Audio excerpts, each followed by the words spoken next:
پاکستان پر جن لوگوں نے باریاں لے کر حکمرانی کی وہ شہر شہر پھر کر دوبارہ حکمرانی کے لیے معافیاں مانگ رہے ہیں ان کی وجہ سے عدالتی نظام تباہ ہوا۔ امیر جماعت اسلامی سراج الحق کا گوجرانوالہ میں جلسے میں مخالفین پر وار، کہا انہی حکمرانوں نے عوام کے ہاتھوں میں قرض کی ہتکڑیاں ڈالیں۔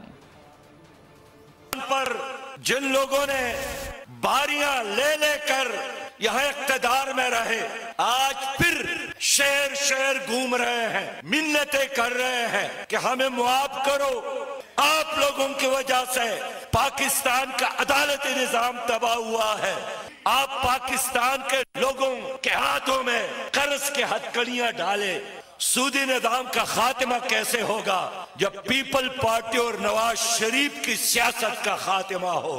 100 سال بھی ان دو پارٹیوں کو حکومت ملے تب بھی پاکستان ترقی نہیں کر سکتا۔ جماعت اسلامی چاہتی ہے کہ حکومت میں آ کر آپ کو ایک ایسا پاکستان دے جو پاکستان اللہ کے علاوہ اور کسی کا غلام نہ ہو، ایک ایسا پاکستان جس میں غربت نہ ہو، جس میں مہنگائی نہ ہو، جس میں بدامنی نہ ہو۔